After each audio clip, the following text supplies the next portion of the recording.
Mesdames, Messieurs, bonjour. Je vous remercie de me permettre d'intervenir aujourd'hui sur le sujet de la traduction.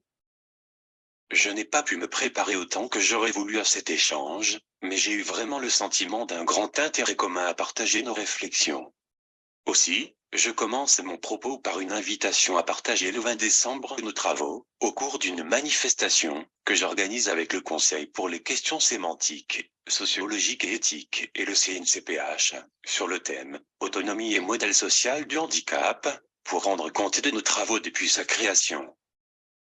Je vais déjà commencer à les évoquer aujourd'hui d'un point de vue assez personnel, mais je voudrais commencer par quelques remarques générales sur les rapports du handicap et des droits humains.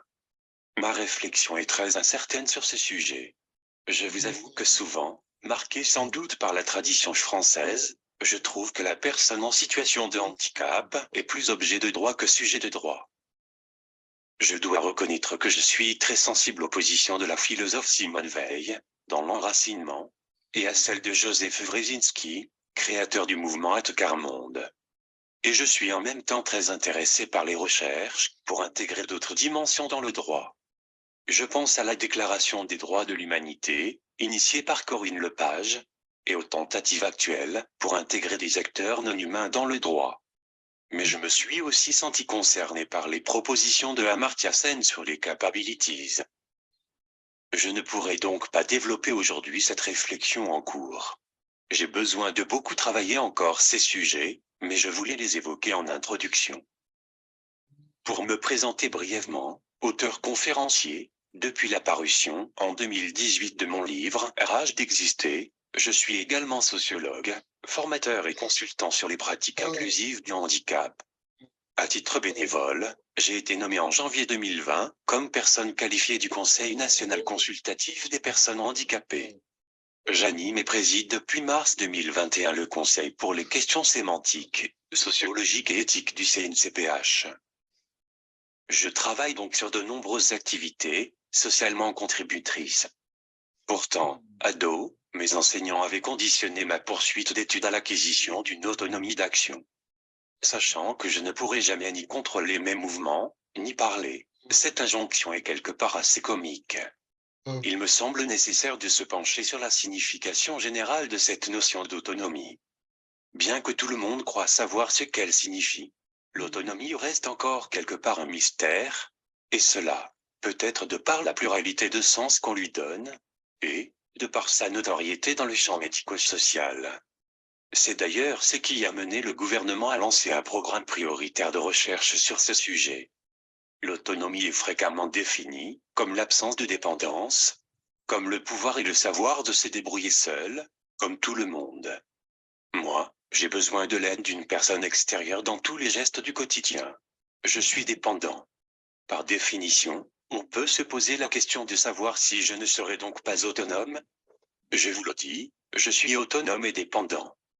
La capacité d'une personne ne saurait être réduite à sa capacité à accomplir seule des actions ou des gestes. Je nous invite à réconcilier ces deux notions, autonomie et dépendance, et à concevoir l'autonomie, non plus comme un objectif en soi, mais comme un processus, pour être maître de sa vie. L'étymologie de ce terme signifie d'ailleurs se gouverner soi-même.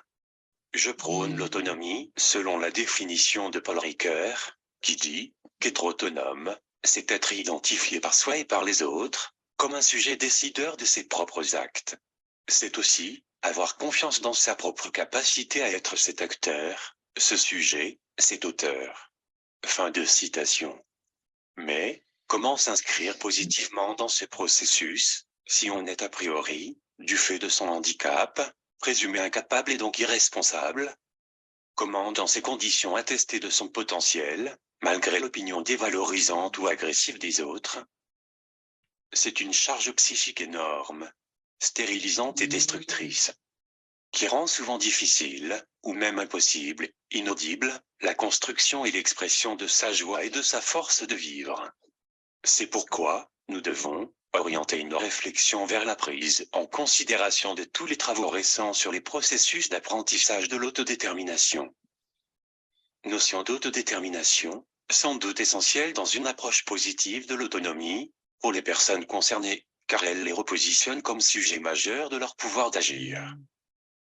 J'ai conscience que s'ouvre là un énorme champ qui propulse sur le devant de la scène le rôle direct et majeur des personnes elles-mêmes, mais interroge aussi toute la chaîne des attitudes et des savoirs, des accompagnants, familles, associations, professionnels, institutions, ainsi que les moyens techniques utilisables. L'autonomie n'exclut pas la relation d'aide, elle exclut par contre la contrainte d'autrui.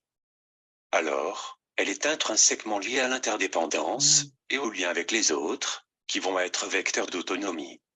L'enjeu ici, pour les personnes dépendantes et leurs aidants, est au cœur de leur relation.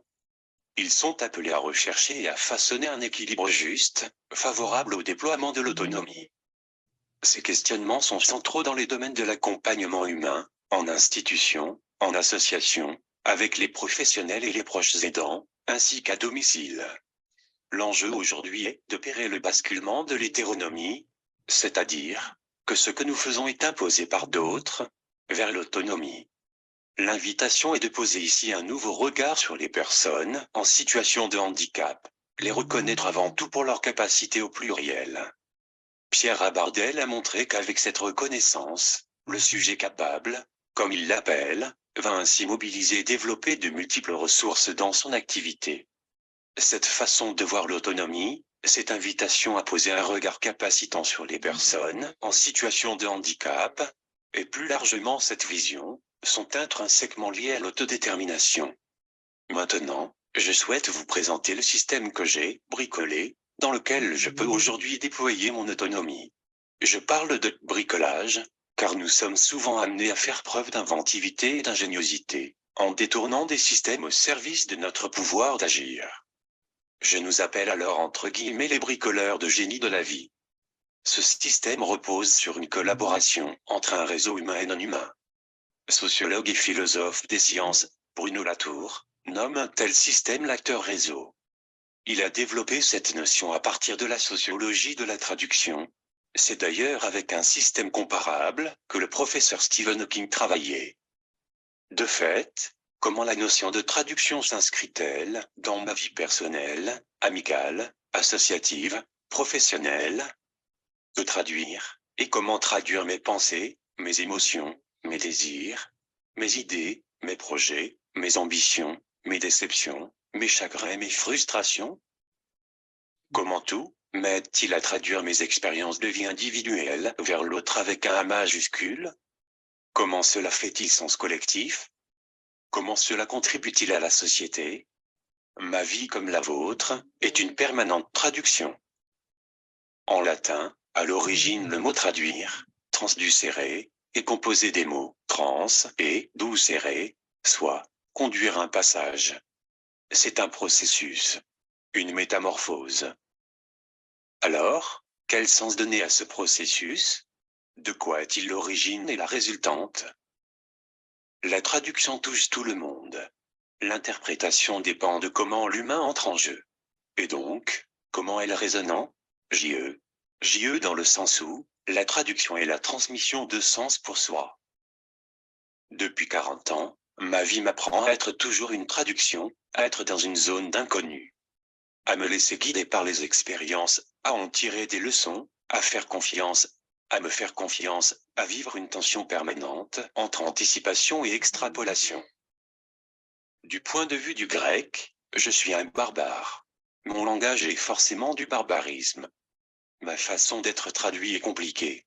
Elle a besoin d'entrer en résonance avec les autres. Selon moi, traduire équivaut à comprendre ce que je suis au plus profond. Ça n'est pas seulement verbaliser mes idées en mots, mais également saisir le contexte social et intellectuel avec lequel je m'exprime. Me traduire revient à embrasser pleinement tout mon historique de communication et mon mode de pensée. C'est finalement se glisser dans ma façon de penser, pour la valoriser de la façon généralement acceptée par la société, par la norme. Il est essentiel de comprendre que nous sommes vigilants à ce que cela soit vraiment ce que je veux dire qui est formulé à l'oral, et pas ce qu'une autre personne veut dire à ma place.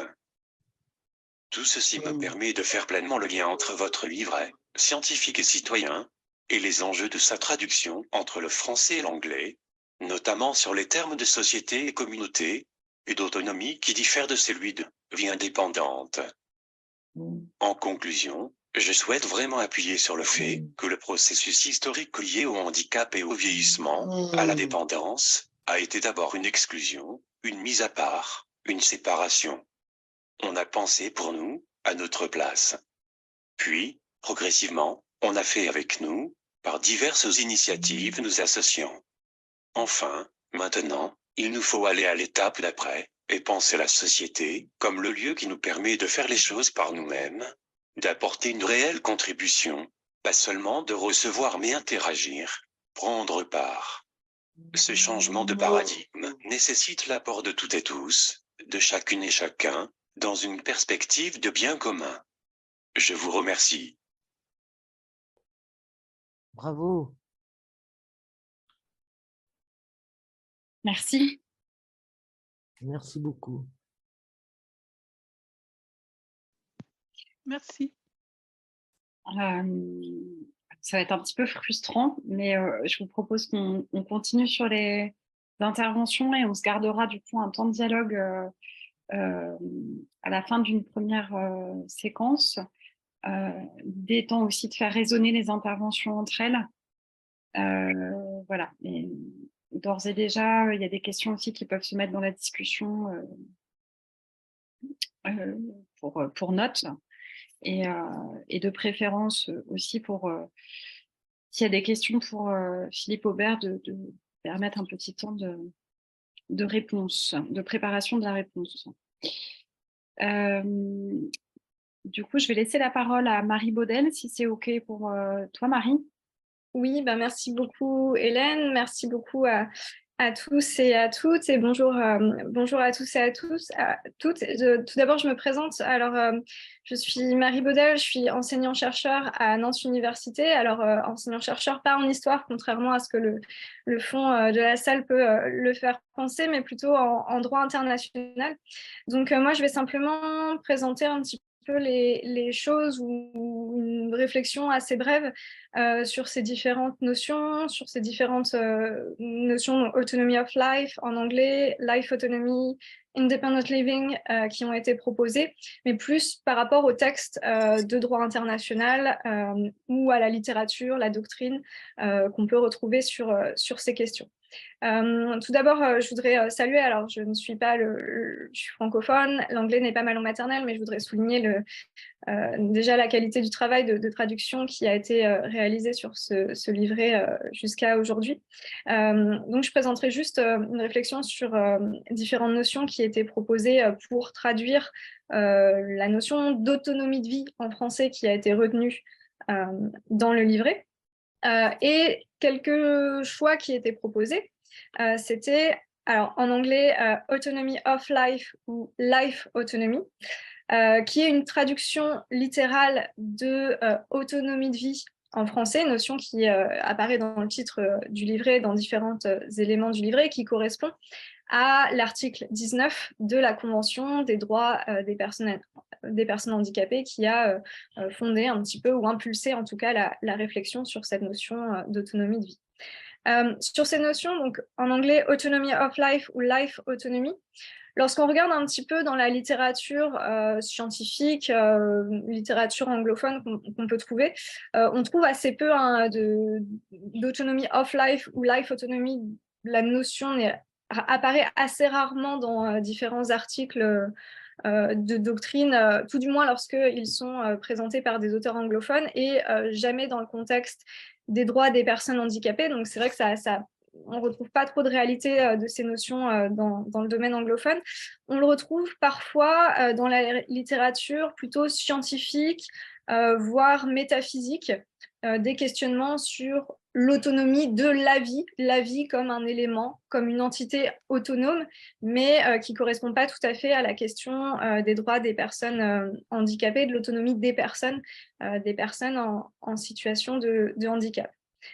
On remarque également que ces notions, donc autonomy of life ou life autonomy, n'apparaissent pas non plus dans l'observation générale numéro 5 du Comité des droits des personnes handicapées.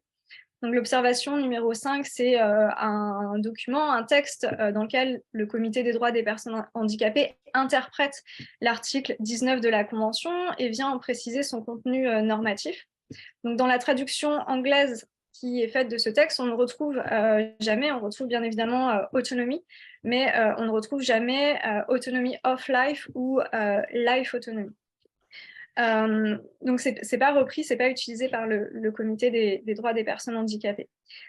On remarque également que ces deux notions, on ne les retrouve pas non plus, ces deux termes, on ne les retrouve pas non plus dans les textes de droit international. Alors, j'ai été voir peut-être les instruments les plus pertinents ou qui pourraient se rapprocher le plus de ces questions de droit d'autonomie des personnes. Dans la Convention sur l'élimination de toutes les discriminations à l'égard des femmes, on retrouve certaines notions, et principalement la notion de participation en anglais, qui est assez récurrente. On la retrouve dans plusieurs articles de la Convention, par exemple l'article 7, article 11 ou encore article 14 de la Convention. On retrouve aussi certaines notions proches dans la Convention sur les droits de l'enfant. Le préambule de cette convention, par exemple, utilise l'expression en anglais « individual life in society », ou encore, on retrouve à l'article 23 l'idée que les États, donc en anglais, « state must promote self-reliance and facilitate the child's active participation in society ». Donc on a ces idées en anglais, self-reliance et active participation, mais là encore, pas de autonomy of life ou life autonomy.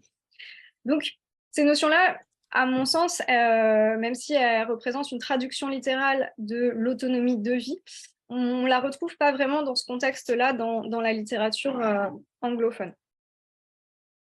Alors, maintenant, la traduction qui est proposée, l'autonomie de vie, c'est la traduction française du terme « independent living » qui est présent dans la version anglaise de la Convention sur les droits des personnes handicapées, qui est également présente dans l'observation générale numéro 5 du Comité des droits des personnes handicapées. Et effectivement, si on regarde la traduction ou plutôt la définition en anglais « independent living » et « living independently », donc qui est traduit par « autonomie de vie » en français, le sens correspond plutôt à des éléments de contenu du livret, la façon dont, à mon sens, mais peut-être certains ne seront pas d'accord avec cette idée, la façon dont l'autonomie de vie peut être définie dans le livret. Alors, je vais vous lire, et je m'en excuse, ça va être un tout petit peu long, un extrait, donc le paragraphe 16 de l'observation générale du numéro 5 du Comité des droits des personnes handicapées, qui définit donc en anglais independent living ou living independently. Donc la définition, c'est, donc je cite, que les personnes handicapées disposent de tous les moyens nécessaires pour pouvoir choisir et contrôler leur vie et prendre toutes les décisions qui concernent leur existence. Les libertés d'agir et de décider par soi-même sont indispensables à l'autonomie de vie, donc là on est dans la version française, qui se rapporte tout à la fois à l'accès au transport et aux moyens d'information et de communication, à l'accès à l'aide personnelle, à l'accès à un emploi décent, au choix du lieu de résidence, aux activités quotidiennes, aux habitudes, aux relations personnelles, à l'habillement, à l'alimentation, à l'hygiène et aux soins de santé, aux activités religieuses, aux activités culturelles et aux droits en matière de santé sexuelle et procréative. De cela dépend le développement de l'identité et de la personnalité de chacun, c'est-à-dire l'endroit où nous vivons, les personnes avec qui nous partageons notre vie. Ce que nous mangeons, si nous aimons faire la grasse matinée ou nous coucher tard, si nous préférons les activités d'intérieur ou d'extérieur, si nous dressons la table avec une nappe et des chandelles, si nous avons des animaux de compagnie ou si nous écoutons de la musique. Toutes ces actions et décisions déterminent qui nous sommes. L'autonomie de vie, donc living independently en anglais, est une composante essentielle de la liberté et de la souveraineté de l'individu et n'implique pas forcément que celui qui en jouit mène une existence solitaire. Elle ne devrait pas être interprétée uniquement comme la capacité d'accomplir seule les activités de tous les jours. Elle devrait plutôt être considérée comme la possibilité d'exercer son libre arbitre et son droit de regard dans le respect de la dignité intrinsèque et de l'autonomie individuelle, conformément à l'article 3 de la Convention. L'indépendance, en tant qu'expression de l'autonomie individuelle, suppose que la personne handicapée n'est pas privée de la possibilité de choisir et de contrôler son style de vie et ses activités quotidiennes. Donc ça, j'ai repris la traduction française, mais c'est la façon, en tout cas dont le comité des droits des personnes handicapées traduit l'idée de independent living ou living independently. Alors, dernière petit élément, parce que je sais que le temps est assez court et je ne voudrais pas empiéter sur les autres interventions. Dans ce paragraphe 16 que je viens de vous lire, dans la version anglaise, on retrouve 2 fois la notion de autonomie personnelle, donc personal autonomy en anglais. Donc là, les deux se traduisent, on retrouve une traduction de personal autonomy en français. C'est une notion qui existe en français, autonomie personnelle. C'est une notion qui a une signification juridique puisqu'on la retrouve en grande partie dans la jurisprudence de la Cour européenne des droits de l'homme. C'est une notion qui a été consacrée donc, dans l'arrêt Preti contre Royaume-Uni en 2002. Et dans un autre arrêt, l'arrêt Christine Goodwin contre Royaume-Uni, la Cour européenne des droits de l'homme dit que la notion d'autonomie personnelle reflète un principe important qui sous-tend l'interprétation des garanties de cette disposition. La sphère personnelle de chaque individu est protégée, y compris le droit pour chacun d'établir les détails de son identité, d'être humain. Donc on voit ici qu'avec cette notion d'autonomie personnelle, il y a un rapprochement aussi avec ce que peut entendre le comité par l'idée d'independent living. Alors, une nuance, c'est une notion de cette autonomie personnelle, c'est une notion qui tend clairement, en tout cas dans la jurisprudence de la Cour européenne des droits de l'homme, à s'étendre vers les relations sociales et la vie sociale et la vie dans la communauté ou dans la société de l'individu.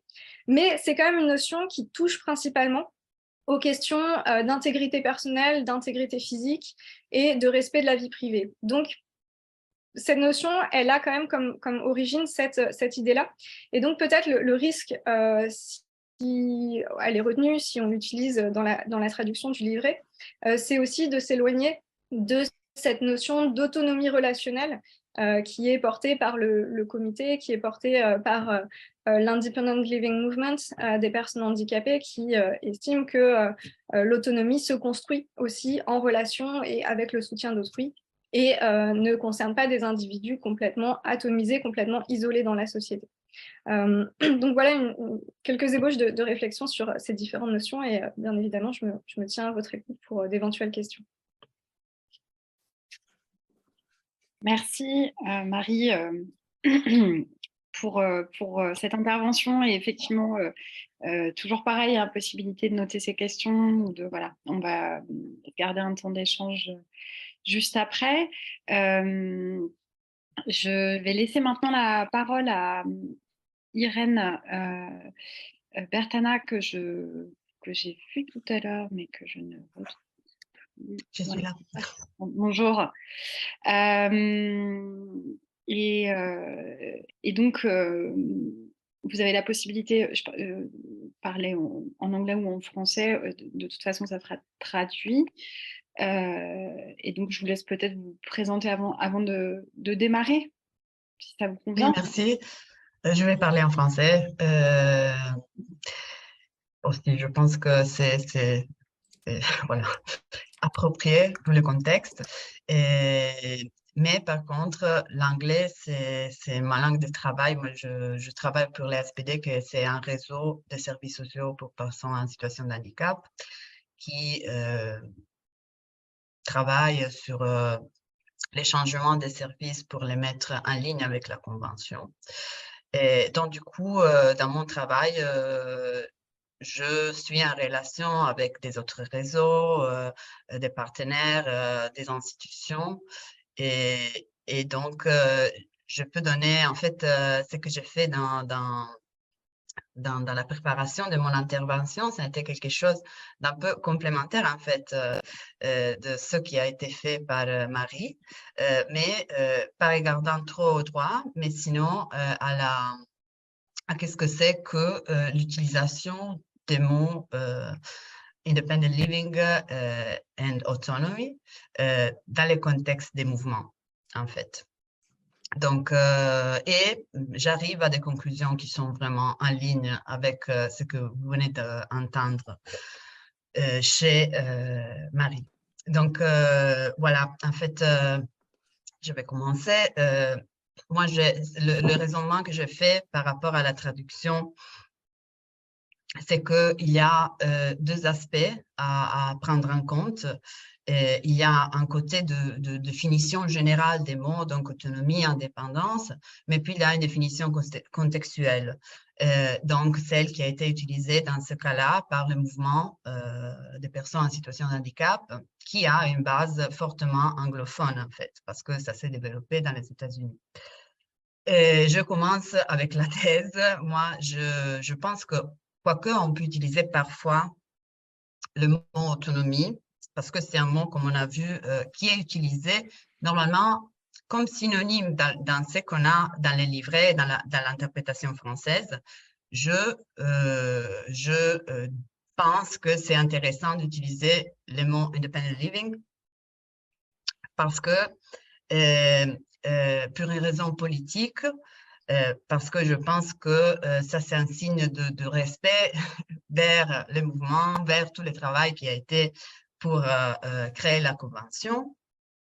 Et puis, je pense aussi que la traduction, l'interprétation du mot independent living dans le contexte du mouvement de l'handicap, en fait, c'est vraiment très proche de ce que c'est que l'interprétation française de l'autonomie de vie. Et là, je vous donne quelques arguments que j'ai trouvés en faisant un peu des recherches, en demandant aussi à des autres personnes qui sont parties du mouvement. Et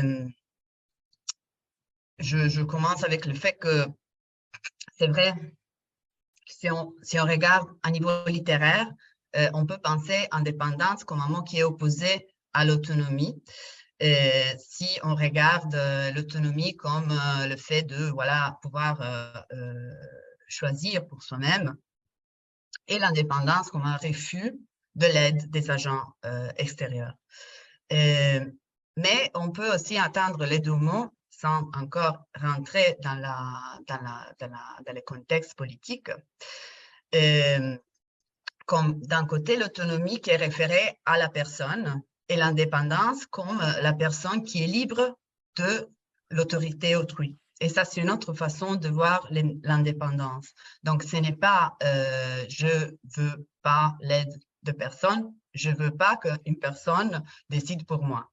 Et moi, je pense que ça a à voir beaucoup avec l'interprétation qui a été donnée historiquement par le mouvement. Et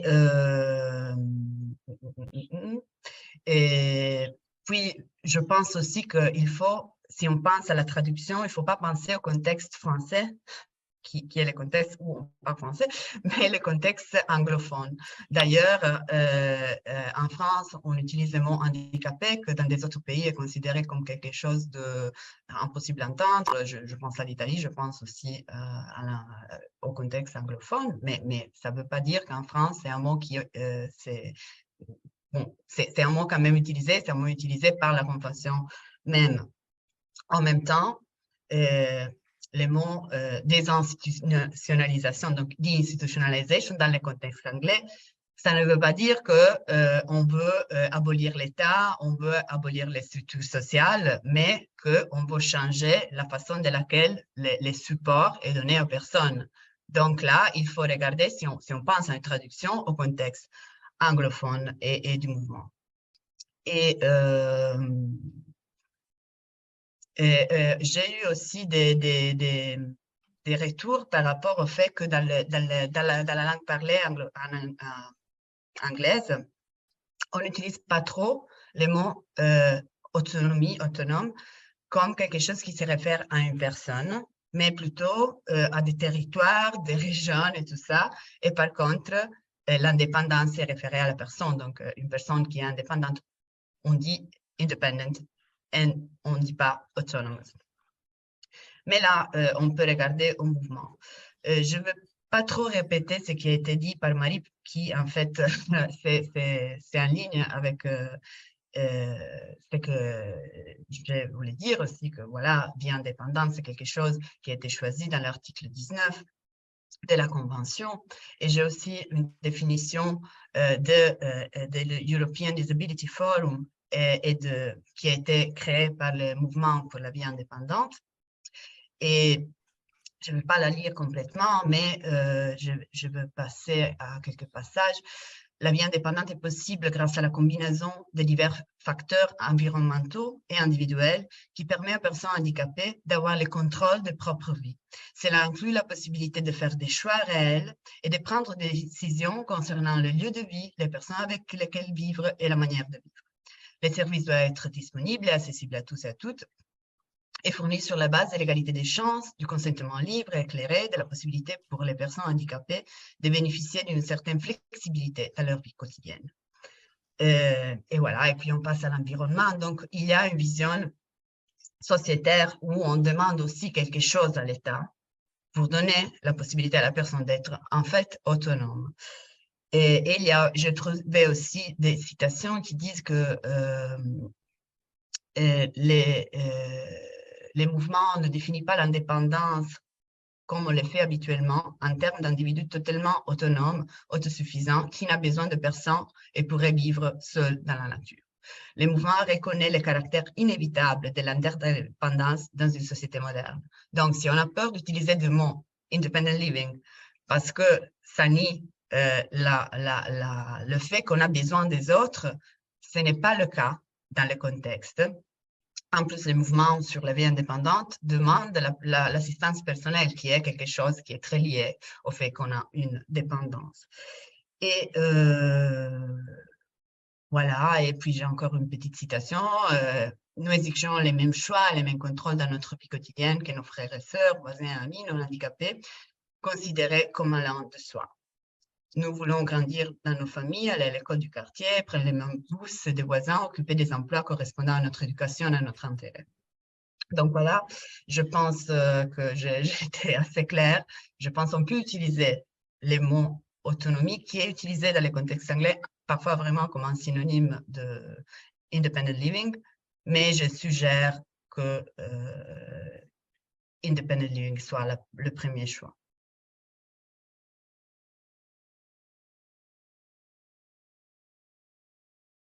Merci. Hélène, juste pour dire, je vais vous laisser, moi. Ok, ça marche. Pas de souci, Swad. Au revoir. Au revoir. Mais merci pour cette intervention. Alors, j'aurais dû céder la parole à Dagmar Brosé, mais qui vient de nous envoyer un message pour nous indiquer qu'elle était malheureusement pas disponible comme c'était initialement prévu. Du coup, soit on se prend un petit temps d'échange maintenant, soit on avait proposé à Naïma Chikok Barreda, donc si elle est d'accord évidemment, de dire un petit peu son point de vue, son avis du côté québécois. Est-ce que Naïma, ça vous conviendrait ou est-ce que vous préférez le faire plutôt dans les échanges? Oui, vous m'entendez bien? Oui.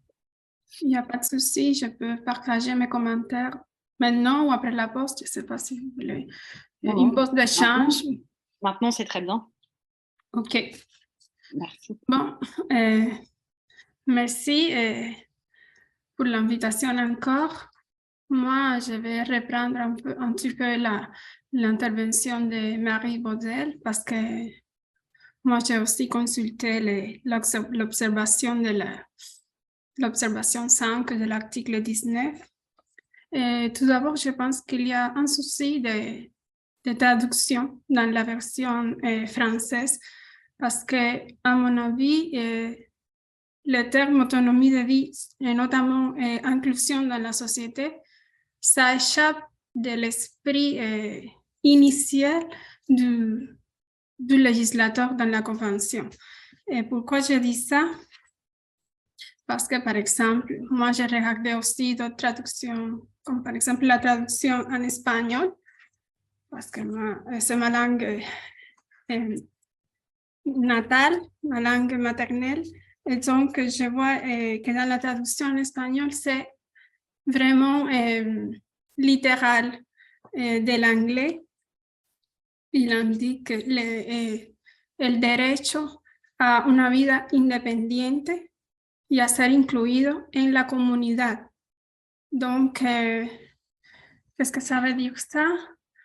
Que pour moi, c'est une surprise parce que pour la première fois, j'ai vu que le législateur a attribué une qualification à la vie autonome ou à l'autonomie de vie. Il la qualifie comme un droit en la version espagnole. Donc, c'est vraiment quelque chose d'intéressant pour notre livret de voir que dans d'autres langues, la Convention a même allé à qualifier l'autonomie de vie comme un droit humain, littéralement. Donc, une autre chose que j'aimerais vous dire avant de parler un petit peu du contexte québécois, c'est que dans l'observation du comité de la Convention concernant l'article 19, il indique qu'il faut vraiment relier l'article 19 à l'article 3. C'est-à-dire qu'à l'article 3, on énonce les principes généraux.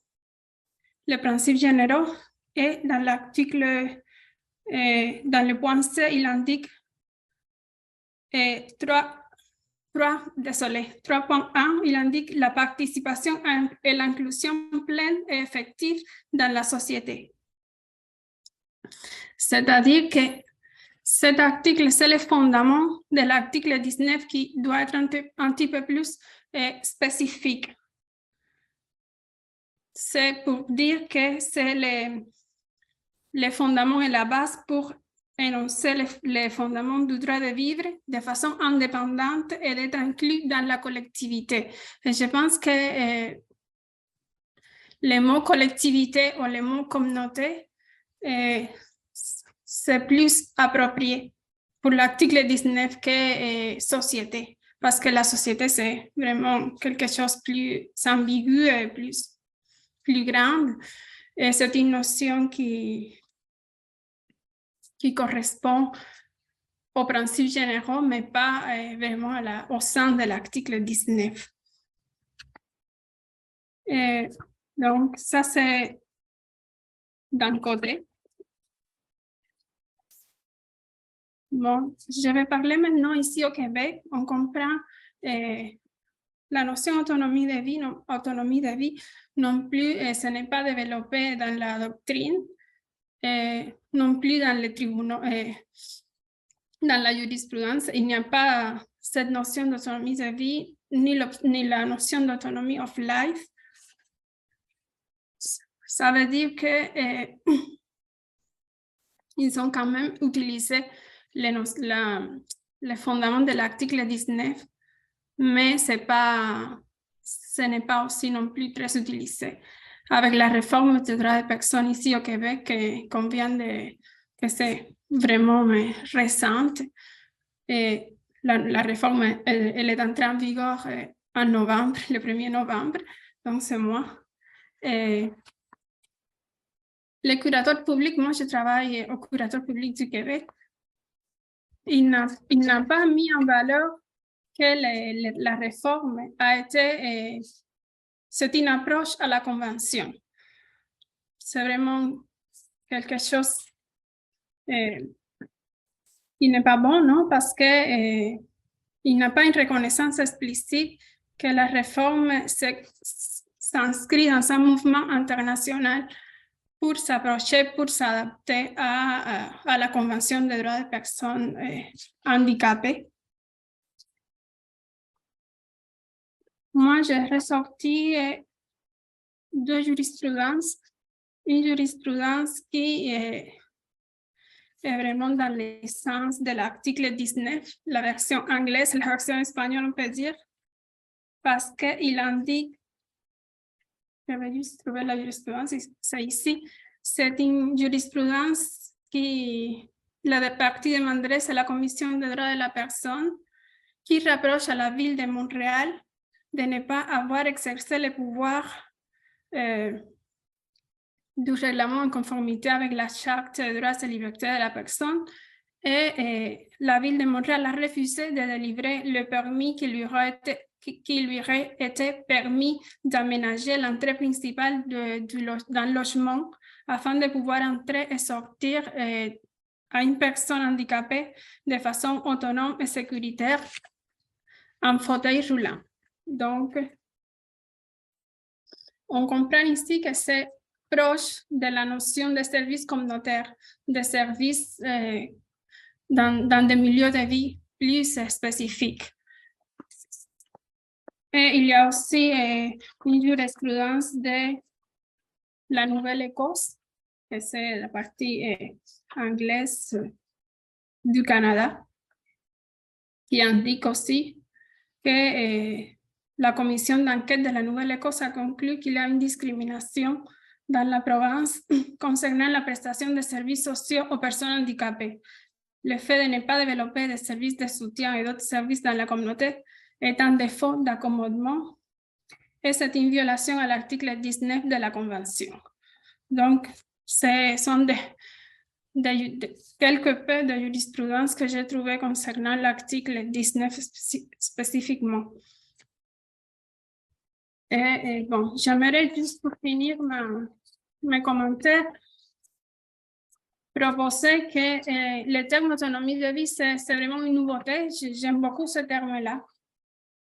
Et c'est une occasion pour notre projet de pouvoir mettre l'accent sur ce terme et pouvoir le développer parce que c'est vrai, c'est dans la convention et ce n'est pas trop développé dans d'autres parties, comme je vous ai dit tantôt, ni dans la jurisprudence, ni dans la doctrine.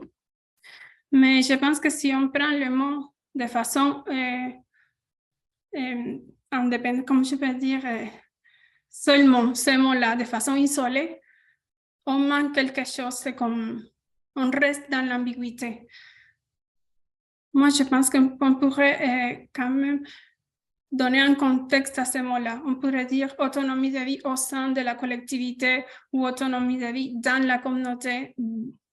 Quelque chose qui puisse, qui puisse s'approcher vraiment à l'esprit de l'article 19. Je ne sais pas vraiment pourquoi à la version française, on n'a pas eu la traduction littérale. Moi, je ne suis pas francophone, mais je ne pense pas que c'était impossible. Je pense qu'on pourrait quand même s'approcher un petit peu plus de la traduction littérale. Par exemple, je vais juste terminer avec l'article 23 de la Convention des droits de l'enfant. Dans ce cas, on a bien réussi à mettre le terme en français qui convient le plus au sens original de l'article 23. Par exemple, l'article 23 de la Convention des droits des enfants indique the state parties recognize that a mentally or physically disabled child should enjoy a full and decent life in conditions which ensure dignity, promote self-reliance, and facilitate the child's activity participation in the community. Et la traduction française indique que les États parties reconnaissent que les enfants mentalement ou physiquement handicapés doivent mener une vie pleine et décente dans des conditions qui garantissent leur dignité, favorisent leur autonomie et facilitent leur participation active à la vie de la collectivité. Donc, c'est vraiment plus adéquat à mon avis. Merci beaucoup pour ça, pour me donner la possibilité de partager avec vous ces réflexions. Merci beaucoup pour l'intervention et aussi pour vous être rendu disponible dans des horaires qui sont toujours plus français métropole que de l'autre côté de l'Atlantique. Je vous propose qu'on se garde un petit quart d'heure pour pouvoir poser une première base un peu d'échange, peut-être aussi de questions, et ensuite qu'on continue avec une deuxième vague d'intervention et à nouveau un dernier temps d'échange. Est-ce que peut-être déjà il y a des réactions, des questions, des commentaires des différentes interventions que vous venez d'entendre? Vous m'entendez? Oui, on vous entend, Oui. Valérie. Ouais. Oui, moi je me pose la question justement sur cette terminologie entre autonomie et indépendance, parce qu'autonomie en France, même pour les enfants, soit autonome, démerde-toi, débrouille-toi par toi-même, soit autonome, c'est très tendance. Et je me demande si l'indépendance, c'est pas un terme, comme le disent les anglophones, plus adapté que l'autonomie, parce que l'autonomie en soi, ça veut rien dire quoi pour moi. Et l'autonomie de vie encore moins. Autonomie de vie, qu'est-ce que c'est? Voilà, c'est une petite réaction.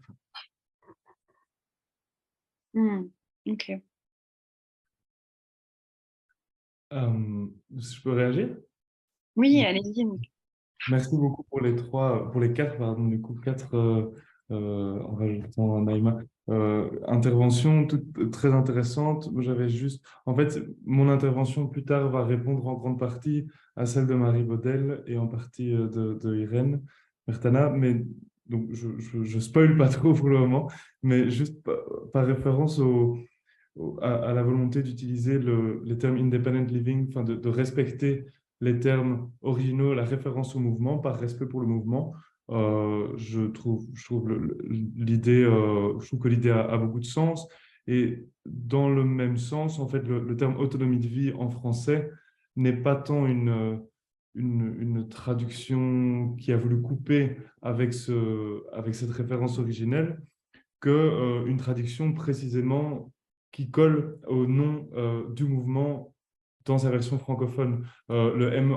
Surtout au Québec, on parle de MVA, de Mouvement pour la vie autonome, qui est en fait le même que le mouvement pour l'independent living lorsqu'il a été exporté au Québec dans les années 80.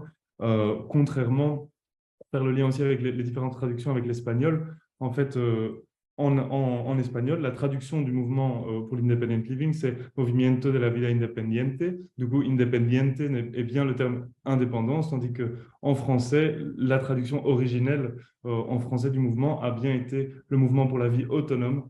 Et du coup, l'autonomie de vie contient encore, potentiellement, on peut encore y voir une référence directe au mouvement. Donc, réaction temporaire, je me limite à ça.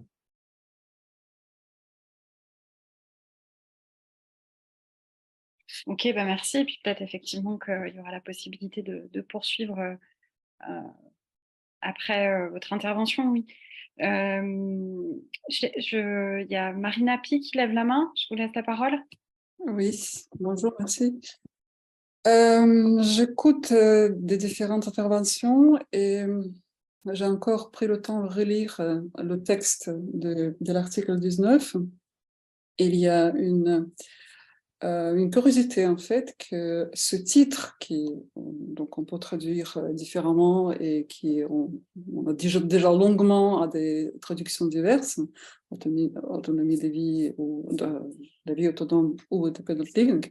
En fait, on retrouve jamais quelconque soit la traduction dans le texte de l'article lui-même. Or, le texte, il insiste surtout sur la vie dans la communauté, sur la vie non dans le lieu spécifique. Donc, après, le titre, est-ce que j'ignore pourquoi il fallait mettre des titres à des articles, et je ne vais pas aller chercher dans les archives, est-ce qu'il y a quelque chose sur ça dans les reports de ad hoc committee, donc dans le draft. Mais en tout cas, ça me semble être très malheureux, cet article, et le fait de négocier maintenant en traduction, peut-être tombe un petit peu à côté de la plaque de l'essence même du droit, qui est le droit de rester dans la communauté, d'avoir son histoire, ses liens, etc. Et je me demande si quelconque, à nouveau, soit la traduction, usurpe un petit peu cette essence du droit. Et pour soutenir mon propos, je voulais citer une courte citation du livre sur lequel je travaille en ce moment, qui est donc écrit très récemment, publié et disponible en ligne pour tout le monde, de Lucy Serres. C'est une chercheuse qui était à l'université de Cardiff, maintenant à l'université de Bristol. Vous voyez de quel livre c'est Deprivation of Liberty in the Shadow of Institutions. Et je lis en anglais, donc après je peux traduire si vous voulez. As I have argued, the language of independence is too readily imbued with historical corrective discourses of self-reliance and normalization. Independence is a powerful counter-narrative against master narrative of burden and deficit, yet it is also framed within the same overall logic. Ça veut dire que cette indépendance, ça reste toujours dans le terme d'indépendance ou l'autonomie, dans l'ancien narratif qui impose quelque part comme but cette indépendance, cette self-reliance, donc autonomie, qui n'est pas du tout ce que, en fait, l'idée de nouvel paradigme de la Convention contient.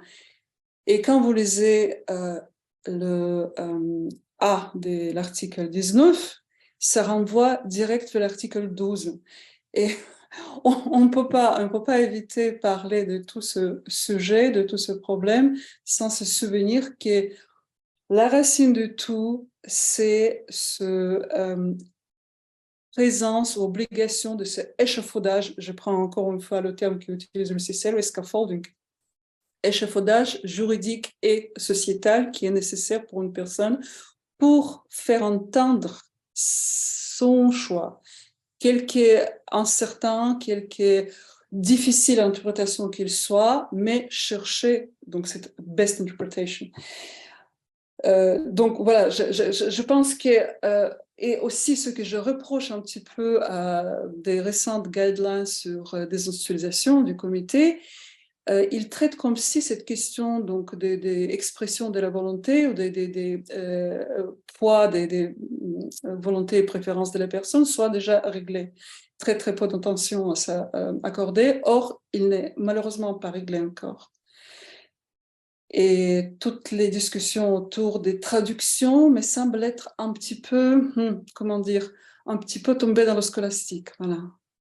Pour ne pas, je ne veux pas du tout dire que tout ce qu'on discute est irrélevant, enfin pas important, il est très important, mais est-ce qu'on discute du sens de ce qui devrait se passer, comment savoir où la personne veut vivre, etc. Voilà, merci. Oui, du coup, ce que j'entends, c'est que ça fait un peu oublier la seconde partie en fait de la phrase, quoi. Totalement. Et laquelle devrait être la première et plus importante, oui. Et laquelle est d'ailleurs dans la formulation du texte de l'article 19.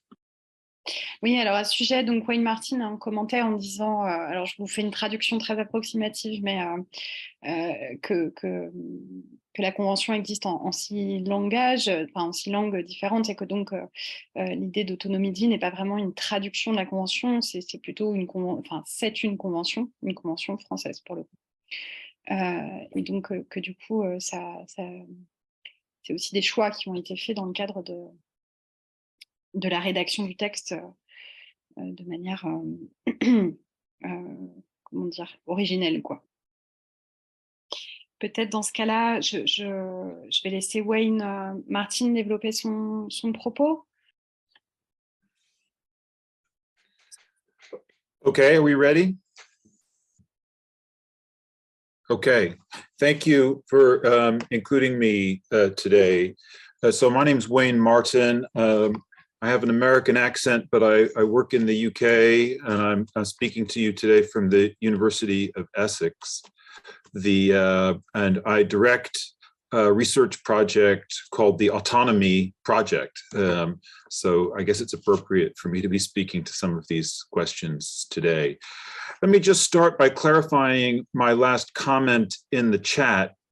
I feel like sometimes in our conversation, we've been assuming that the convention exists in English and that the French is a translation. And historically speaking, that may be true, but legally speaking, that's incorrect. The convention exists as a legal object in 6 languages, the 6 official languages of the UN. And the link I've provided in the chat is to the certified true copy. That's the legal document. And it exists in 6 languages, including French. So the phrase autonomie de vie does exist in the convention. It exists in that 1/6 of the convention, which is the French edition of the convention. So I think that's important, and I think we should hang on to that idea.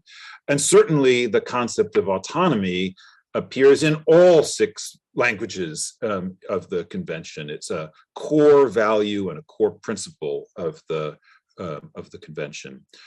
For the last almost 15 years, I've been directing this project called the Autonomy Project. And I often get asked, well, what does that mean? What is autonomy? And one of the things I found is that in 2022, that question has become very easy to answer, because I explain to people, autonomy is what Ukraine is fighting for. Autonomy in Greek means auto nomos, to set one's own laws. So it's an ancient Greek notion, but it has absolute relevance to the war that's going on right now in Europe. Ukraine wants to set its own laws. They don't want to have their laws established in Moscow or in the Kremlin. So in that sense, they aspire to and are fighting for autonomy. It's important if we just think back to what led to the war. One of the things that Ukraine wanted to do was to choose its own alliances. It wanted to choose its relationships with other nations. Moscow objected to that, but that's one of the things that they're fighting for. They're not fighting to exist all by themselves as an isolated individual nation with no dependency upon other nations. They're fighting to be able to choose which forms of dependent relationships that they engage in. So to me, that political notion of autonomy is historically the original notion. If we go back to ancient Greece, that's the original notion of autonomy. It was applied to individuals only by a kind of extension of that language. And I think we still have a lot to learn about from that political notion. I think it has a direct application to the situation of persons with disabilities and to the aspirations of the convention, including both Article 12 and Article 19.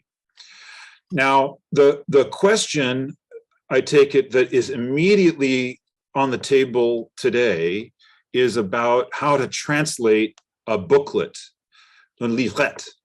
And I applaud Cap3 on having produced that booklet. I think it's very useful, and I'm delighted to have it in English so I can give it to my students and to members of parliament and to frontline social workers and so on. I think it's a tremendously useful document.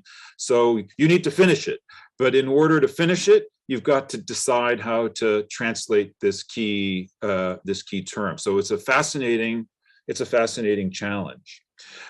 Before trying to address that question directly, I just want to make a kind of logician's observation about these 2 terms, independent living and autonomie de vie. The crucial thing for me, I'm going to use the term, I'm going to put it in the chat here, privative. There's a term that we use in grammar in English. We talk about a concept being a privative concept, meaning it's a negative concept. It's a concept that refers to the absence of something. Now, independence is a privative concept. That prefix in means the absence of something. So it means literally, etymologically, logically, semantically, It means a lack of dependence on others. Autonomy is not a primitive concept. It's a positive attribute. It means to set one's own laws. So there's a logical, semantic difference between these two concepts. One speaks primarily to the absence of something, and the other speaks to the presence of something. The absence of dependence is independence, and the presence of self-legislation, of self-rule, is autonomy. Now, these two things are related, of course, but I think the relation is quite complex. If you go back to Ukraine, part of what Ukraine needs to do in order to recover its autonomy is to resist domination by Russia. They need to remove that kind of domination and dependence. So that's the negative aspect of it. But that by itself is not enough for Ukraine. They also need to be able to set their own laws. Suppose that they win the war, they throw the Russians out, but then what happens afterwards is just a chaos of competing gangs roving the Ukrainian countryside and struggling for control. There would be no autonomy in Ukraine then, because autonomy requires the ability to set one's own laws, to choose one's own principles, including to choose one's own alliances and partnerships and forms of dependency on others. So that's a positive trait. It's more than just removing domination or dependence. So there's a logical difference between these notions. There's a semantic difference, and I think it's very, very important. Now, to me, which of these two is the kind of lead concept? Well, in English, in the English bit of the, and in the Spanish version of the convention, certainly Article 19 leads with this notion of independence, the privative notion. The French version leads with the positive notion, autonomie de vie. I think we should hang on to both of them. And one of the, I think, in fact, the French version is an essential supplement to the English and Spanish versions. Why is that? Well, because as a number of people have already noticed, dependence on others, that's the human condition, right? We are all dependent on others. Right now, I'm dependent on my friend Stephanie to help me to communicate with you. And I'm dependent on the engineers at Zoom in order to participate in this remote meeting. But I'm doing that autonomously. So the idea that the principle here should be the removal of dependence, there's something odd about that. There's something problematic about that. The crucial thing is to be able to choose one's alliances, to be able to select the forms of dependency that I enter into. To me, that's the heart of the matter. I've got just one or two more points that I want to make. First of all, let me come to the immediate question about translation. Unfortunately, autonomie de vie, translated into English, autonomy of life, I don't think it's an expression that makes sense. It's not an idiomatic expression in English. So that's too bad, because it would be nice to have that concept, I think, in the booklet. But, you know, living autonomously is an idiomatic English expression. And actually, it has a usage. The most common usage one finds for it in English is in when people are choosing retirement communities or care settings where their needs are limited, but they have some needs. So one can choose autonomous living as a kind of a retirement option where one gets support. There are forms of dependence, and yet one is making those choices for oneself. One's free to come and go as one pleases, and so on. So as a possible candidate for translation in the booklet, I would propose that, living autonomously. It has the advantage that it connects to this language that is in the convention, not in the translation of the convention, but in the French version of the convention. And it's an essential supplement to the privative notion that leads in the English and Spanish versions. I've focused on the first part of the problem about autonomie de vie. So let me just spend just a minute on the second part, which is about inclusion. Inclusion in what? And here, there's a long story I want to tell you, but I'll just give you the short version of it. There was a fearsome debate at the August meeting of the CRPD committee in Geneva. The committee was reviewing the nation of Japan, and there was quite a heated debate about whether group homes, which are very common in Japan, were compliant with Article 19 of the convention. Now, I think sometimes the idea of independent living, I've emphasized that's a negative notion, that sometimes gets translated into a negative policy agenda, so that compliance with Article 19 means removing things, deinstitutionalization, another privative notion, right? Closing group homes and so on. So sometimes the negative heading on Article 19 gets translated into a negative agenda for policy implementation. I think that's unfortunate, and I think that emphasizing autonomie de vie is a way of balancing that. But in the context of that debate in Geneva, there was a heated exchange between Jonas Ruskus, who at the time was the vice chair of the committee and the special rapporteur on that particular review, and civil servants from Japan. And the misunderstanding between them was really interesting, I thought. For Jonas, achieving compliance with Article 19 meant ending all of these forms of segregated living.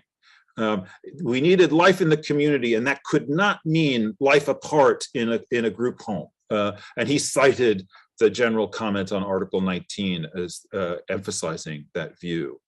For the representative of the Japanese government, his way of explaining life in the community in Japan was being able to visit the cherry blossoms. He gave a long speech about the importance of cherry blossoms, the flowers on cherry trees in the springtime in Japan.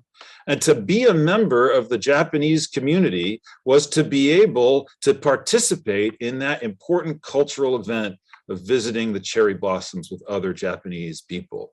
So I recount that story. There's much more to tell, but I think the lesson for me for that was that this idea of inclusion is a highly culturally variable notion. In the United States, where I come from, independent living and living in the community, people are going to think about having my own place. That's the kind of paradigm maybe in the United States. In Japan, it was clear, at least for this set of civil servants, it involved access to these communal, almost sacraments of social life. So I think there's not going to be one solution there, and we should celebrate the different forms of diversity there, of that form of inclusion. Thank you.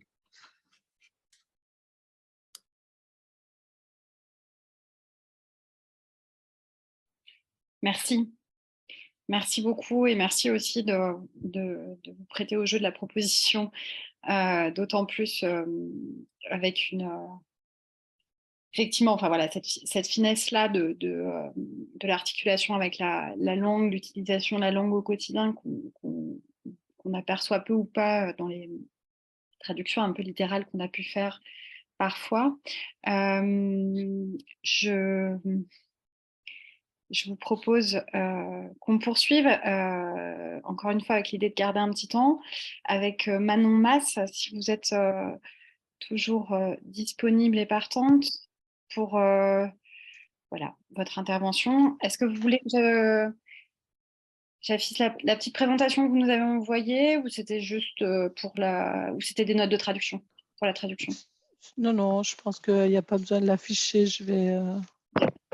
Non. Et ben alors, Merci beaucoup pour cette invitation et au fur et à mesure des présentations, ma pensée évolue. Je trouve ça vraiment, vraiment très intéressant d'avoir ces différents points de vue. J'aurais aimé avoir plus de temps pour préparer cette présentation. Donc, je suis professeure à la Haute École de travail social de Genève et ça fait maintenant une vingtaine d'années que je m'intéresse à ces notions d'autonomie, indépendance, autodétermination. Et évidemment, j'ai suivi de près l'arrivée de la CDPH. Je suis professeure dans le champ du handicap et de l'inclusion. Je m'excuse, mais j'ai un problème de gorge. Alors, je me suis attardée effectivement au sens du mot autonomie, mais il a été relevé par plusieurs personnes avec cette racine grecque qui est décidée pour soi-même. Pour moi, c'est important que la notion d'autonomie renvoie à choisir et décider pour soi-même. Et la notion d'indépendance, elle est plutôt, et ça a déjà été évoqué à plusieurs reprises, d'en faire seul. Hein. Elle concerne plus l'idée de faire seul et que ce soit l'autonomie ou l'indépendance, pour moi, la dimension de processus est très importante. C'est quelque chose qui s'acquiert tout au long de la vie et puis qui n'est pas absolu. Je sais pas, il n'y a personne qui est indépendant et autonome dans tout. Et même quand on parle de l'autonomie de vie ou de l'indépendance, si on prend l'expression anglaise par rapport à son habitat, par rapport à comment on habite son habitat, on voit qu'on a quand même tous des représentations assez différentes de ce que ça signifie. Donc, ça montre aussi que c'est probablement une notion très variable aussi selon nos expériences, nos vécus, notre culture. J'aimais bien emmener l'élément culturel étant aussi moi-même binationale. Je trouve intéressant cette dimension culturelle. Et quand je me suis posé la question de la traduction, je me suis dit, ouh là là, pour moi, ce qui est important, c'est dans l'article 19, ce qui ressort avant tout, c'est la capacité de décider, de faire des choix pour soi-même, qui est vraiment présente et de participer à la société. Maintenant, independent living, pour moi, c'est plutôt, quand on le traduit en français, quand on le pense en français, c'est faire par soi-même. Et ce n'est pas nécessaire pour être autonome de faire par soi-même. Hein. On peut requérir à différents soutiens dans toutes sortes de domaines. Hein, mon premier métier avant d'être enseignante, c'était ergothérapeute, donc c'est ces notions de soutien, d'accompagnement, d'offrir le support qui permet à la personne de faire seule, d'être indépendante. Pour moi, ça ne signifie pas nécessairement l'autonomie. C'est deux dimensions distinctes. Et après, j'étais là, mais quand on doit traduire cette expression, je ne savais pas. Je me disais, il faudrait que je sois de langue maternelle anglophone. Et là, j'avais plaisir à entendre des anglophones. Je me disais, j'espère qu'il y en a, ça fait plaisir. Parce que j'avais évidemment en tant que Canadienne le repère des mouvements d'où ça émane. Hein. Je me suis dit, c'est certain que Independent Living vient des premiers mouvements des années 70 ou 70 où ces personnes ont revendiqué leur droit à vivre en dehors des institutions et je comprenais le contexte, je comprends bien pourquoi on arrive à utiliser cette expression, mais je me dis il faudrait trouver quelque chose d'intermédiaire.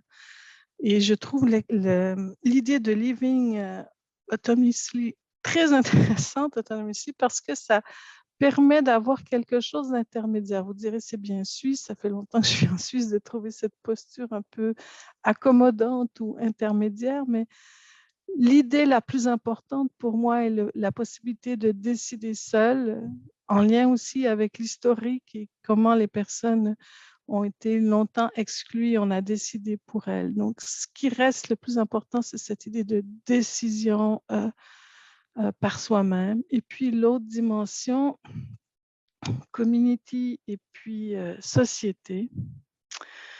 Je pensais à community organizing, je pensais à l'organisation communautaire qui est très présente au Québec. Hein, mais à chaque fois que je pensais à ça, je me disais, mais c'est quand même des groupes spécifiques avec une identité propre et on restreint. Mais là, j'aurais aimé, on n'en a pas beaucoup parler, que les personnes anglophones puissent mieux s'exprimer autour de ces deux mots. J'avais l'impression en tout cas qu'en français, le mot société est beaucoup plus vaste et que l'inclusion dans la société signifiait quelque chose de plus large que l'inclusion dans la communauté. Mais bon, j'ai pas faudrait faire des analyses là plus poussées des termes. Voilà, c'est mon éclairage qui amène peut-être peu de choses nouvelles, mais c'est ce que j'avais envie de communiquer et d'avoir comme apport à cette réflexion. Et puis, je vous félicite pour ce livret. Je l'ai lu avec un grand intérêt et je l'ai effectivement déjà utilisé dans mes formations. Merci. Alors, je vous propose du coup de laisser la parole peut-être à Louis Triaille, voilà, et de préférence en essayant de se garder un petit quart d'heure pour échanger à la fin. Ça vous va, Louis? Oui, tout à fait. Merci, Hélène. Donc, en ce qui me concerne, il y a déjà beaucoup qui a été dit. Ce que je voudrais apporter, c'est pas sur le fond, sinon juste un exposé très factuel pour compléter celui déjà riche de Marie Baudel sur l'usage des termes autonomie et indépendance dans le droit, en particulier dans le droit international des droits humains et encore en particulier droit du handicap, droit international des droits humains appliqués donc aux personnes handicapées. Je vais procéder en 3 temps. D'abord, le texte qui nous intéresse le plus, évidemment, la Convention relative aux droits des personnes handicapées. Je vais répéter 2-3 choses qui ont déjà été dites. Ensuite, les instruments de protection des droits fondamentaux qui ont précédé la Convention. Quelques instruments que je vais mentionner simplement parce qu'ils contiennent les notions d'autonomie et d'indépendance dans des sens proches de ceux que leur donne l'article 19 et votre livret dans la foulée. Donc, et ensuite, je ferai quelques commentaires généraux et sur les usages dans la littérature dont Marie Baudel a déjà parlé. Alors, la CDPH, 3 petits constats qu'on a déjà largement abordés. Premièrement, dans les 2 langues, ça vaut quand même le coup de le noter, dans les 2 langues, on utilise à la fois l'autonomie et l'indépendance. Ils sont tous les 2 cités dans le préambule de la Convention et parmi ces principes généraux. Donc, au moment d'affirmer les valeurs centrales de la Convention et les principes qui permettront de l'interpréter de manière transversale, il n'y a pas de choix qui est opéré par les rédacteurs entre l'autonomie et l'indépendance. Les 2 sont cités, ensemble avec la notion de choix. Il y a toujours un triptyque entre autonomie, indépendance et choix. Et on a une traduction très littérale d'une version linguistique à l'autre. Par contre, deuxième constat, dans les dispositions particulières de la Convention, dans les droits qui sont reconnus, alors là, il n'y a pas de cohérence systématique dans les traductions entre français et anglais. C'est là que ça se complique. Contrairement, donc ça c'est entre le français et l'anglais, contrairement, on l'a déjà dit, par exemple, à la version espagnole qui colle complètement au terme anglais. Donc en français, il y a des variations. Il y a des variations où? Alors donc, il y a les 3 cas de figure dans la Convention. Parfois, on utilise autonomie et autonomie en anglais, en français, par exemple dans l'article 16 sur la protection des abus et l'article 25 sur le droit à la santé. Quand il est question d'un environnement qui favorise l'autonomie, alors on va utiliser en français comme en anglais la notion d'autonomie ou autonomy. Independence et indépendance sont utilisés aussi, par exemple, dans l'article 9 sur le droit à l'accessibilité. Alors là, on utilise le terme indépendance et independence. Et puis, il y a ces quelques articles dans lesquels il y a ce croisement entre autonomie et independence, dont l'article 19. Avec l'article 19, on peut encore citer l'article 26 sur le droit à la réadaptation, où il est également question independence en anglais et autonomie en français, et l'article 20 sur le droit à la mobilité, où il est encore question de favoriser l'independence en anglais et l'autonomie des personnes handicapées en français. Troisième constat, donc on n'est pas beaucoup plus aidé par la soft jurisprudence du Comité des droits des personnes handicapées parce que le comité utilise en anglais living independently comme dans le titre de l'article ou independent living. Il utilise à ce moment-là le terme le plus proche du mouvement social du même nom. Et en français, on a une multitude d'expressions. Vie autonome, autonomie de vie, vivre de manière autonome. On a même une fois l'expression vivre de manière indépendante. Donc, il y a vraiment là un magma de significations qui sont utilisées dans la jurisprudence du comité.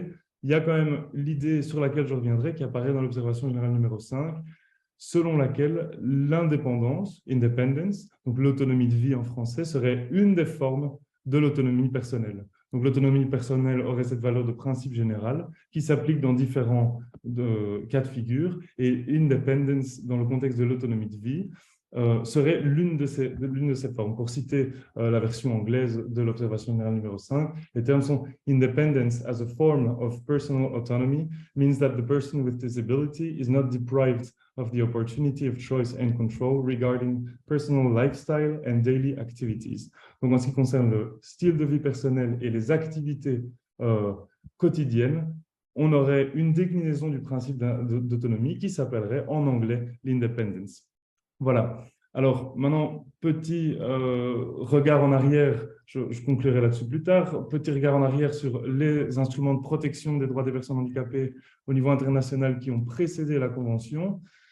On remarque dès 1975 qu'il y a une première déclaration des droits des personnes handicapées au niveau de l'ONU, qui est une simple déclaration. À ce moment-là, c'est la première occurrence que je trouve du terme autonomie en français. Elle traduit à ce moment-là le terme qu'on a entendu à deux reprises ici, le terme de self-reliance, mais qui est dépassé maintenant, qu'on n'utilise plus, qu'on retrouve dans la Convention pour les droits de l'enfant, mais qu'on n'utilise plus ou plus beaucoup dans le terme du handicap, et donc que je laisse dans le domaine du handicap, je laisse de côté pour le moment. Alors, sinon, après, il y a le programme d'action mondial et les règles standards pour l'égalisation des chances des personnes handicapées, qui sont deux instruments de protection, ce qu'on appelle du soft law, donc du droit non contraignant, qui ont été adoptés avant la Convention et dans lequel on voit apparaître la notion de independence en anglais.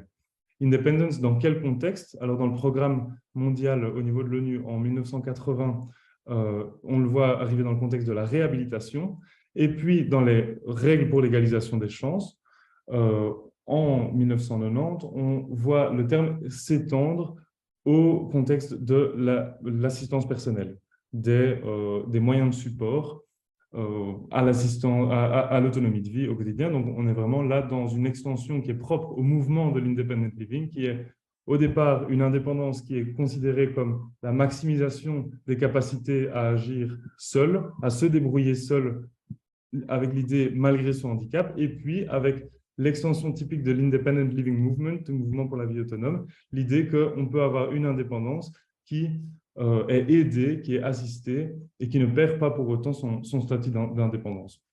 Alors, à ce moment-là, on traduit independence par indépendance en français. On retrouve ça dans quelques sources entre-temps, et puis arrive petit à petit la pratique consistant à traduire independence par autonomie dans les versions françaises. Donc, c'est plus tard qu'on commence à faire ça. On le voit dans la Charte sociale européenne révisée en 1996. On le verra plus tard aussi dans la Charte des droits fondamentaux de l'Union européenne, où on a de nouveau cette idée cette notion independence comme un droit à l'autonomie pour les personnes handicapées, mais qui est précisément ici traduit comme un droit à l'autonomie de vie. Alors, et puis après, évidemment, l'avènement avec la Convention, l'article 19 de la CDPH. Quelques commentaires, donc, que nous dit cette évolution? Le terme independence, il existe depuis longtemps en anglais, dans le droit international des droits humains, dans les versions anglaises. Au début, on a une tendance à le traduire littéralement dans les traductions françaises, et puis est arrivée cette notion d'autonomie de vie. Par contre, dans l'autre sens, donc c'est certainement cohérent de traduire l'autonomie de vie par living independently ou independent living. Ça, on est clairement dans un choix de traduction qui est cohérent. Maintenant, si jamais on voulait faire un pas de côté par rapport à cette pratique de traduction et effectivement garder le terme autonomy en anglais, lorsqu'on retraduit un terme français vers l'anglais, il y a exactement comme le disait Marie Baudel, le terme autonomy in life ou autonomy of life ou quelque chose comme ça, ces termes-là ne sont pas utilisés et comme le précisait encore Martin Wayne, ils ne sont même pas utilisés dans la langue anglaise, ça ne sonne pas très naturellement. Le terme right to autonomy, on le retrouve. Il existe, alors pas dans les instruments de protection, on le retrouve dans deux littératures en particulier. Premièrement, le droit à l'autonomie des patients. On parle du droit à l'autonomie en termes de consentement au traitement, de l'interdiction de faire de la recherche sans l'accord des patients, parfois des décisions de fin de vie. Dans ce cadre-là, on croise le terme « right to autonomy » et puis on le retrouve de manière très marginale dans la littérature sur la Convention.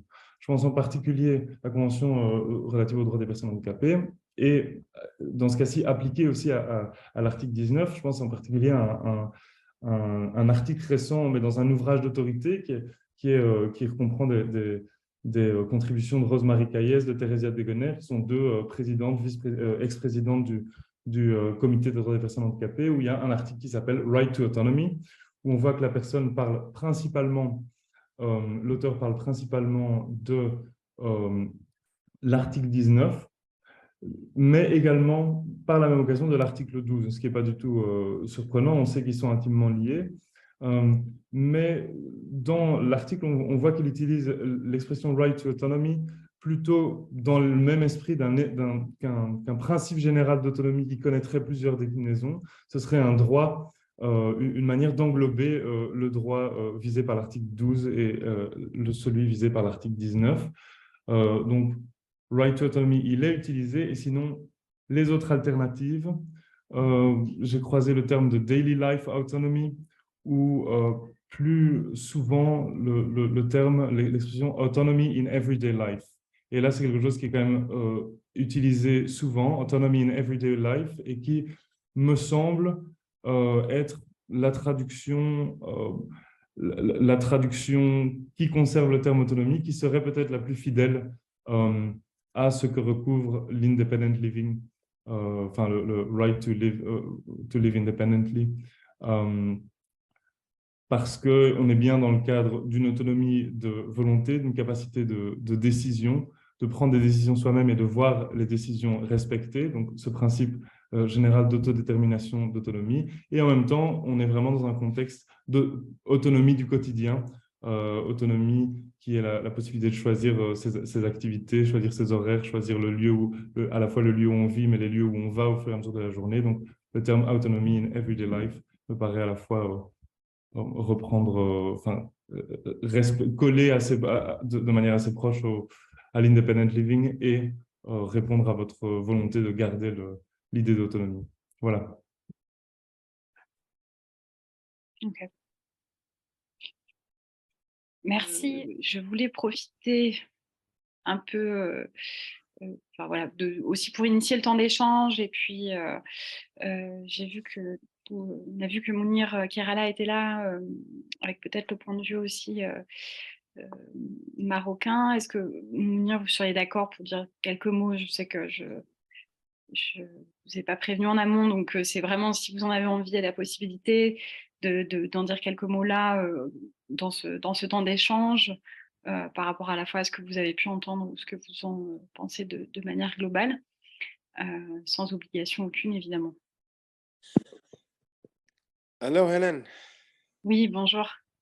Bonjour, vous allez bien? Ça va et Alors, vous?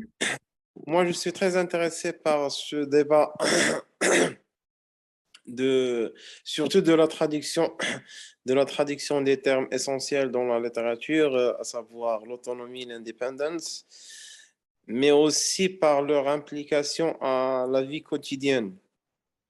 Alors, en arabe, l'autonomie et l'indépendance, c'est pratiquement plus ou moins sur la ligne de hayat, ça veut dire live independently. We don't have, on n'a pas cette dichotomie, si on peut dire, dichotomie sémantique, mais ça n'empêche qu'en réalité, si on peut lier ça à la vie quotidienne de tous les Marocains et les Marocaines, est-ce que la vie autonome est un choix essentiel pour les personnes handicapées? Maintenant, on sait tous qu'au Maroc, il y a même les gens non handicapés reste pour une plus longue durée dépendant de leurs proches, que ce soit les parents, les familles, ainsi de suite. Donc, ce débat, et même dans ma recherche de thèse, ça n'apparaît pas très essentiel dans la vie des personnes handicapées. Mais pourtant, l'idée de choix, de pouvoir faire des choix d'une façon autonome et indépendante, ça c'est intéressant. Parfois, des gens ils disent, oui, j'accepte de vivre en famille, mais je dois avoir le pouvoir de décider à ma vie moi-même. Que ce soit dans l'usage des technologies, dans l'usage de leur canne blanche ou leur chaise roulante, ou même d'autres choix par rapport à l'usage des lunettes ou pas des lunettes, des lecteurs d'écran ou pas. Donc, il y a ce débat-là. Mais je crois que il a un rapport avec comment dirais-je, ontological basis of the issue of disability. Merci Hélène. Bah, merci à vous et merci pour accepter de prendre la parole, voilà, de manière un peu impromptue, imprévue en tout cas. Oui, oui. Est-ce que, voilà, il nous reste 5-10 minutes. Est-ce qu'il y en a parmi vous qui souhaitent réagir, peut-être poser des questions hein, aussi. Oui, Naïma, allez-y, je vous en prie. Oui, je suis très, très contente d'avoir participé aux échanges parce que ça me donne une idée plus claire des choses. Mais j'aimerais juste revenir parce que pour moi, le terme autonomie de vie ou vivre de façon indépendante, ça ne pose pas trop de problèmes. Mais ce qui m'inquiète un petit peu, c'est la notion de community et société.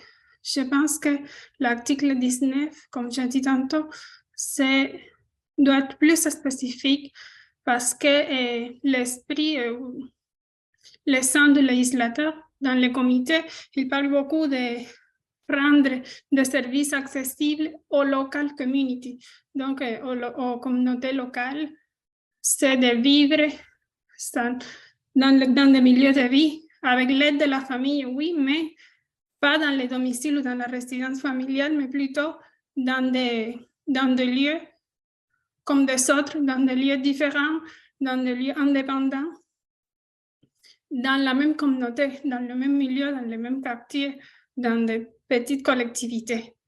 Donc, si on reste avec le terme société, c'est vraiment très large, comme on a entendu tantôt, et aussi de circonscrire autonomie de vie au sein de cette collectivité, c'est plus, pour moi, c'est plus dans le sens de l'article 19, parce qu'autonomie de vie, c'est vraiment très, très large aussi, comme terme, si on les laisse comme ça, il faut quand même les redresser au sein de la communauté ou de la collectivité où les personnes handicapées appartiennent.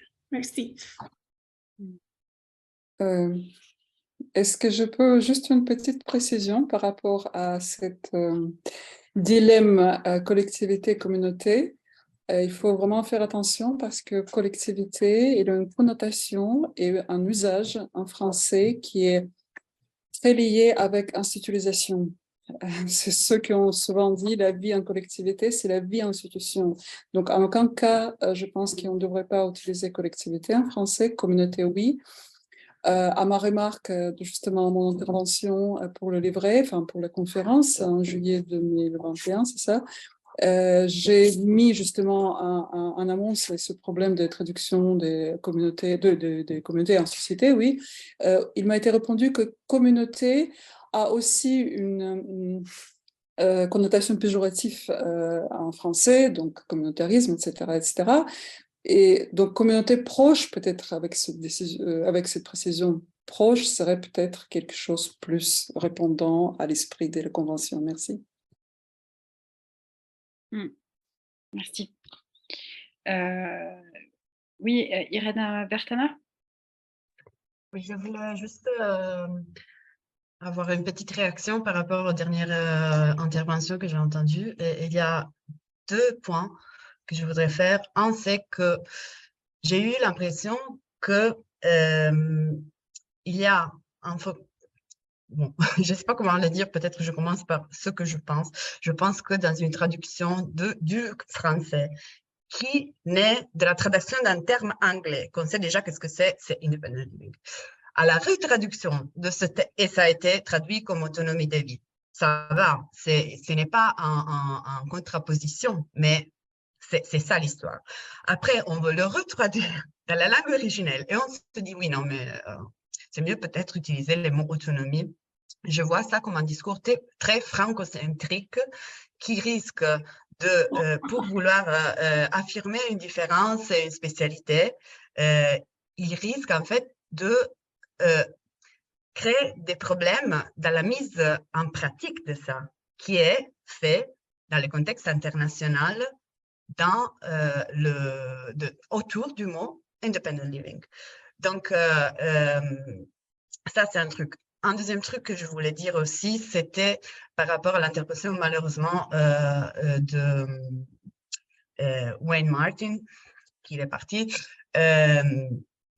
Et je voulais dire que, en fait, c'est un peu un réductionnisme de penser que par le fait d'utiliser un mot, quand on crée des politiques, on fait des politiques différentes. Je pense que le travail, c'est beaucoup plus complexe.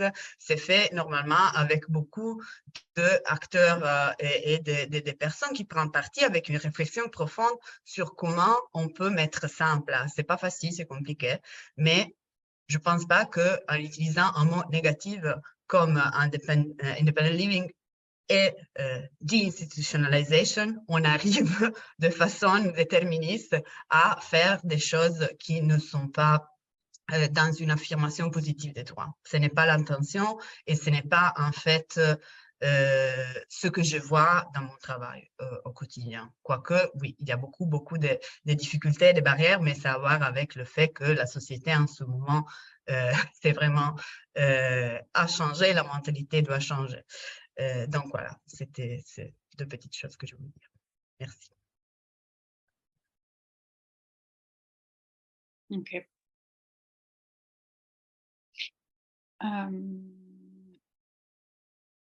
Yulia, oui, tu souhaitais intervenir? Ah pardon, Cédric. Cédric Routier d'abord et puis Yulia ensuite, dans l'ordre. Pas de souci, merci. Vous m'entendez bien, ça va? Le micro fonctionne? Oui, très bien, oui. Ouais. Alors, je ne suis pas du tout ni linguiste ni spécialiste des questions de traduction. Par contre, je pense que les mots ont une certaine importance, tout en ayant de plus en plus la conviction, notamment dans le champ du handicap, pour être plutôt dans des formes de collaboration avec des personnes qui vivent des situations dont je serais bien en peine de les exprimer convenablement, puisqu'on part du postulat que c'est leur expérience qui primerait pour travailler avec eux. J'ai l'impression qu'on ne sortira que difficilement de cette tension qui est un peu résumée par cette expression populaire, et vraiment, je le dis en toute humilité, traducteur traître, ce qui ne signifie évidemment pas qu'il le soit littéralement, mais que d'une manière ou d'une autre, j'ai l'impression, si on ne va pas à un moment donné sur les pratiques effectives, et je crois qu'il y avait une invitation à ça aussi dans ce que disait Philippe Aubert quand il nous rappelle la sociologie de la traduction, qui a choisi de prendre le terme de traduction tel que moi j'avais compris qu'on allait en parler aujourd'hui quand j'avais lu l'intitulé, c'est-à-dire pas nécessairement uniquement des questions linguistiques qui sont aussi des questions de forme de vie et de jeu de langage, c'est ce que Wittgenstein raconte un peu, si j'ai vaguement retenu ce qu'il y avait dans ses bouquins, et donc qui nous amène à dire, oui, mais à un moment donné, il y a de l'action, il y a du concret, il y a des choses qui se font, et peut-être que pour résoudre, sans la résoudre vraiment, cette tension entre tout ce qu'on a évoqué et la nécessité d'un consensus, il faut se dire que ce consensus ne peut être que partiel. par moment, évolutif. J'ai bien aimé aussi ce que disait Wayne Martin quand il nous dit, mais en fait, cet outil juridique, c'est 6 versions et qui forment un seul outil. Et quelque part, c'est dans le texte, mais après le texte, qu'est-ce qu'on en fait? Avec les retours qu'on vient d'avoir, notamment de l'interlocutrice juste avant, je vous prie de m'excuser, j'ai plus son nom sous les yeux. J'aime bien cette idée que ça nous pousse à se dire il faut être un peu pragmatique au sens philosophique du terme. C'est-à-dire ce qui fera le critère de vérité de l'autonomie dont on parle ou de l'indépendance, c'est comment les gens le perçoivent, ce qu'ils en font et comment on va réussir régulièrement à se mettre d'accord là-dessus tout en se disant à un moment donné on n'est plus d'accord mais on ne pourra pas résoudre cette tension-là.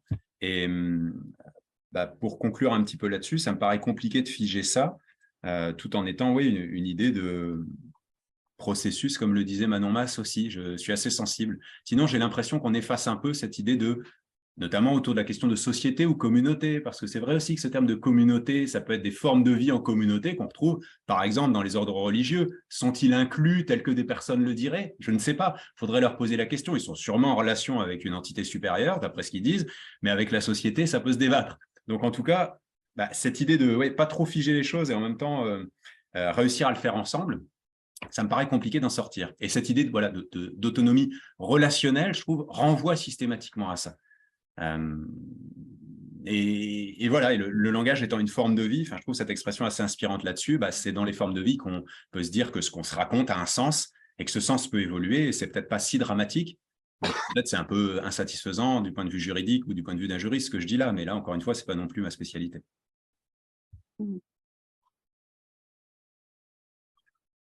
Ok, merci.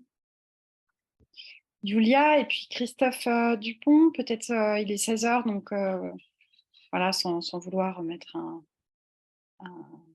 une fin trop drastique non plus, mais voilà, vous dire aussi 2 petits mots de l'agenda et puis laisser la parole à Philippe Aubert et à Christophe pour nous redire aussi peut-être deux, trois choses. Christophe, Julia, non, pardon. Oui, pardon. Je vais essayer d'être très rapide. Je voulais surtout remercier Cédric pour ce qu'il vient de dire, parce que je rejoins complètement. En l'occurrence, en mettant aussi ma casquette linguiste, en plus de ma casquette juriste. Je voulais aussi attirer l'attention sur ce que Stéphanie a mis dans le chat, notamment sur la question de la traduction, comment ça marche aux États-Unis. J'ai plusieurs idées à partager. Je vais essayer d'être très rapide. Je pense que ce qu'a dit Philippe Aubert au début est vraiment très puissant et a été vraiment une préambule la plus appropriée pour la discussion qui a suivi. Parce que, en fait, chacun d'entre nous a sa propre langue, sa propre manière de s'exprimer, sa propre manière aussi de comprendre les mots. Et c'est même, en quelque sorte, c'est un miracle hein, qu'on arrive à se comprendre les uns et les autres, parce qu'on n'émet pas nécessairement la même réalité derrière les mots qu'on utilise, quand ce sont même les mêmes mots. De la même langue, même quand on a la même langue natale. Moi qui n'ai pas de langue natale française ou ni anglaise, j'arrive à discuter des enjeux de traduction d'une langue à l'autre, mais je suis tout à fait consciente des limites que l'on peut avoir. Et justement, ces limites sont toujours présentes, mais sont révélées en fait au moment de ces confrontations en fait de traduction de la terminologie ou de traduction si je veux dire technique, pardonnez-moi l'expression, par rapport à la manière de s'exprimer de Philippe Aubert, ou aussi toutes les discussions qu'on a pu avoir, notamment dans le cadre de Cap Droit, sur le facile à lire et à comprendre, sur la traduction à l'aide des pictogrammes, notamment le groupe Cap Droit Bordeaux aussi, qui nous a éclairé sur ces sujets. en fait, aucune solution n'est parfaite. Et comme disait Cédric tout à l'heure, je pense que ce qui est intéressant, c'est d'avoir conscience que dans tous les cas, la pensée, elle évolue. Et la pensée juridique, d'ailleurs, elle évolue aussi ce que lui disait. Marie-Louis disait sur le changement aussi de la terminologie juridique. C'est juste que la terminologie juridique, elle prend un peu plus de temps pour prendre en compte les évolutions sociétales. C'est tout à fait normal. Et pour répondre aussi à Irène Bertana, je pense un élément très important à prendre en compte dans la traduction, et ce qui est d'ailleurs fait, notamment quand on parle de la traduction, c'est le public à qui on s'adresse. On ne va pas s'adresser de la même manière aux membres du Parlement, qu'évoquait Wayne tout à l'heure, ou aux travailleurs sociaux ou aux personnes elles-mêmes, donc personnes directement concernées par des situations de handicap ou autres, à qui on veut partager notre expérience de réflexion collective sur l'autonomie de vie en France. Donc nécessairement, le niveau de commentaire qu'il faudra ajouter sera pas le même, parce que les personnes n'auront pas les mêmes références par rapport, par exemple, au moment de la vie autonome, independent living entre les uns et les autres, par rapport dans le modèle français de l'accompagnement du handicap. Et donc, en fonction du contexte, justement, cette traduction, elle peut être différente. Et je pense que, pour finir, je ne peux que souhaiter que cette réflexion plus générale sur la traduction et sur la manière de penser aussi la terminologie dans un contexte global, dans un contexte global par rapport aux d'autres langues. C'était vraiment très intéressant, les éclairages sur les versions espagnoles, par exemple, de la Convention ou arabe. Et d'autre part, par rapport aussi au contexte, des différentes strates d'utilisation du langage. Ça, c'est plus un travail de sociologue, mais en termes des terminologies propres qu'on utilise même pour désigner le handicap ou les situations de handicap, selon les différentes expériences de vie qu'on a, selon la classe sociale, selon